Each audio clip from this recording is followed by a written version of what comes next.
મિત્રો કેમ છો? મજામાં? મિત્રો હાલમાં જ એક એવો બનાવ બન્યો કે જેનો કદાચ હું થોડો ઘણો વાતને સમજાવવાનો પ્રયત્ન કરીશ કે બનાવ કેવી રીતના બન્યો. થોડા ટાઈમ પહેલાં એક મારા જૂના કસ્ટમરનો મને કોલ આવ્યો અને કોલનો સમય પણ સવારમાં જ હતો કે જગદીશભાઈ કામ છે. એટલે મેં કીધું કાંઈ વાંધો નહીં, બોલો ને, મજા કરો. એટલે એને મને ફોનમાં એમ કીધું કે ખરેખર ફોન મારે કરવો જ નહોતો, પણ આજે આખી રાત નીંદર ન આવી એટલે મેં સવારમાં તમને ફોન કર્યો. કામ મારે એવું હતું કે ગમે તે કરીને એનું અકાઉન્ટ બી અત્યારે હાલમાં ઓપન પણ ન હતું, પણ જૂના મારા કસ્ટમર હતા જ. એને મને ગમે તેમ કરીને 10,000 રૂપિયા લોન તમે મને આજની તારીખમાં કરાવડાવી દો તમે મની મદદમાંથી. મેં કીધું ઠીક છે, પણ બુક ચાલુ કરો, પછી આપણે આગળ જોઈશું થોડોક ટાઈમ. એટલે પછી એને મને વાત કરી કે પ્રોબ્લેમ એવો છે કે ઘરે થોડોક પ્રોબ્લેમ થઈ ગયો છે. મારે કરિયાણું પણ નહોતું, બાટલો પણ પૂરો થઈ ગયો હતો અને થોડુંક ધંધાના પૈસા નહોતા. એટલે મને તો 10,000 આવે તો મારે 5,000માં મારો થોડોક ધંધો થઈ જાય, અને 5,000નું ઘરે નાખ્યું તો ઘરે શાંતિ થઈ જાય. બધું ઠીક છે. હવે આ વ્યક્તિની બહુ જીગરવાળો માણસ હતો. હું એને પર્સનલી છેલ્લા 5-7 વર્ષથી મની મદદમાં જ્યારથી છે ત્યારથી હું ટચમાં ખરો ને ઓળખું પણ ખરો. મને એ પણ ખ્યાલ છે કે કોવિડના ટાઈમમાં એ થોડા ઘણા એના પૈસા છે તે કંઈક રમવા બેસી ગયા, હારી ગયો હતો, ઘણું બધું થોડું ઘણું દેણું થઈ ગયું હતું, પણ એ માણસ એમાંથી ઉભરી ગયો હતો અને જીગરનો હિંમતનો ખૂબ હતો એ માણસ. નામ એટલે આપણે નથી લેતા કે કોઈને એના પરિવારજનોને ન પણ ગમે એવું બની શકે, એટલે આપણને કાંઈ વાંધો નથી.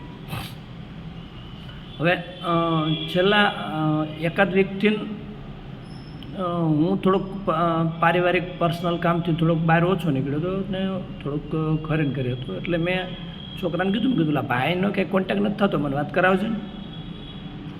એટલે મેં એને મને યાદ ફોન કર્યો તો મને એમ કીધું મને કે એ ભાઈ તો ગુજરી ગયા. એટલે મને તો આંચકો જ લાગ્યો કે એવું શું થયું, આને થયું. આંચકો એટલે લાગ્યો કે આવું બન્યું કેવી રીતના. આ વ્યક્તિ તો જીગરવાળો હતો અને સુસાઇડ કરી પાછો. સૌથી મોટો મુદ્દો એ હતો કે એને સુસાઇડ કરી લીધી.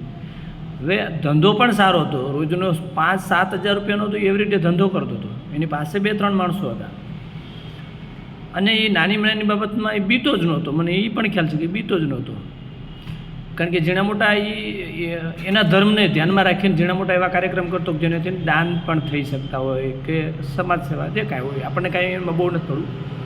હવે ઇસ્યુ શું થયો એ મેં પછી બીજા આજુબાજુમાં મારા બીજા મિત્રોને મેં ફોન કર્યો, કીધું આવું તે શું થયું કે આ વ્યક્તિએ આ સુસાઇડ કરવું પડ્યું.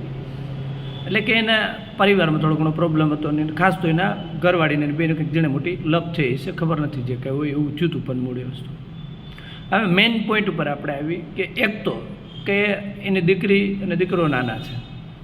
હવે 2 માણસની જે કાંઈ પ્રોબ્લેમ થયો છે એમાં એને સુસાઇડ કર્યું તો આ દીકરી અને દીકરો છે એના ઉંમર 10-12 વર્ષ એટલે 7-8 વર્ષની, એક એથી નાનો છે. મને વ્યક્તિ રેગ્યુલર કહેતો હતો કે મારે એક બુક એવી કરવી છે જે 10 વર્ષ નથી ઉપાડવી કે મારી છોકરીના નામની, કે જેમાં રોજ હું 50 જમા કરતો ને તો મારી છોકરીના પૈસા કંઈક ભેગા થાય. આ વિચારતો હતી વ્યક્તિ. એક છોકરાના નામની અલગ બુક કરવી છે કે એ એને ભણવામાં કાયમ આવે, આવું વિચારવાવાળો વ્યક્તિ સુસાઇડ કરી લીધો. જે કાંઈ 2-5 મિનિટ 10 મિનિટનો એકાબીજાને મૂવમેન્ટથી છે કે આપણે ખાર ચડ્યો હોય. પણ ભાઈ હવે સમય વિયો ગયોનું કાંઈ થઈ ન શકે, પણ હવે એ દીકરાને શું કરવાનું. તમારા ગમે તેટલા સગાઓ એવા ઘણી જગ્યાએ હું સાક્ષી છું, બાપનું જગ્યા કોઈ લઈ જ ન શકે. બાપ એ બાપ જ હોય. 60 વર્ષે આપણા બાપ વહી જાય તો આપણને સહન ન થાય. આપણા બાળકો માટે એ જીવન આવી સ્થિતિમાં કેમ જીવવું. અત્યારે તો સ્વાર્થની દુનિયા છે. મને સ્વાર્થ ન હોય ને હું પણ દૂર થઈ જતો હોય, અને તમને હું કાયમ ન હોય તો તમે પણ દૂર થઈ જતા હોય. આ સ્વાર્થની દુનિયા છે, એની મોટી વાત નથી. સારા માણસો પણ હોય છે, પણ કેટલાક દિવસ તમારી મદદ કરે. બાપ સિવાય કોઈ લાંબો ટાઈમ ન કરી શકે. ખાસ તો જે કોઈ બેનું ઘણીવાર નાની મુદ્દામાં મોટો મુદ્દો કરી નાખતા હોય છે અને આમ કરીને તેમ કરી નાખવું. ક્યારેક કોઈ બેને કોઈ ધોકો માર્યો જ નથી, પણ એ માનસિક ટોર્ચર જેટલું કરતા હોય કે વ્યક્તિ એ દેણું સહન જે કરી લીધું હોય એ આનું સહન કરી ગયું તો એને કેટલી તકલીફ થઈ છે. નાના નાના મુદ્દાને આવડો મોટો ન કરે તો કદાચ આ બનત નહીં, પણ બની ગયું તો વાંધો નહીં. ખાસ તો એવું છે કે જે વ્યક્તિને આવા પ્રોબ્લેમ થતા હોય ઝીણા મોટા, તો થોડું ઘણું દૂર થઈ જવું 1 દિવસ 2 દિવસ. પણ જો તમે આવા પગલાં લેશો તો તમારા બાળકોનું શું થશે? કોઈ મદદ નથી કરવાનું, એના ભાગમાં મજૂરીઓ જ આવશે, ગામની હેરાનગતિ થવાનું જ આવશે. એટલે પ્લીઝ તમને સુસાઇડનો કે આત્યનો કોઈ પણ એવો વિચાર આવતો હોય ને તો એના સોલ્યુશન પર જ વિચારજો. મરી જવાથી દુનિયાને કાંઈ ફરક નથી પડતો, માત્ર ને માત્ર તમારા પરિવાર મા બાપને જ ફરક પડશે. અને મને તો બહુ દુઃખ થયું કે આવડી હિંમતવાળો વ્યક્તિ આવું સુસાઇડ કરી લીધું એમ.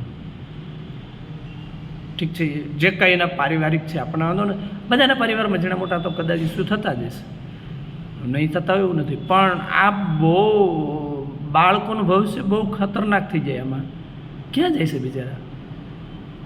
કારણ કે એ જીવનના એક સ્ટેજે પહોંચે ને ત્યાં સુધી બાપની જરૂર હોય છે. આપણે એક ઝાડવું વાવીએ ને તો એને 2-3 વર્ષ સુધી પિંજરું એટલે રાખીએ કે એને નુકસાન ન થાય. મોટું થઈ ગયા પછી કાંઈ ફરક નહીં પડે, કારણ કે એને વાવાઝોડું સહન કરવાનું, તડકો સહન કરવાનો, ટાઈટ સહન કરવાનું હોય. એ ઝાડવું મોટું થાય ત્યારે એને મૂળિયા મજબૂત થાય પછી તો એનું કરી લેશે, પણ અત્યારે એને મોટું થવામાં અઘરું પડતું હોય છે. એવી જ રીતે બાળકનું પણ હોય છે. તો પ્લીઝ તમને કદાચ ક્યારેય એવી સ્થિતિ આવી જાય તો એના સોલ્યુશન ઉપર વિચારજો. કાંઈ ન હોય તો તમારા દીકરા દીકરીને ધ્યાનમાં રાખીને એવો નિર્ણય લેજો કે સહન કરી લેવાનું હોય છે, પણ આનું શું થશે?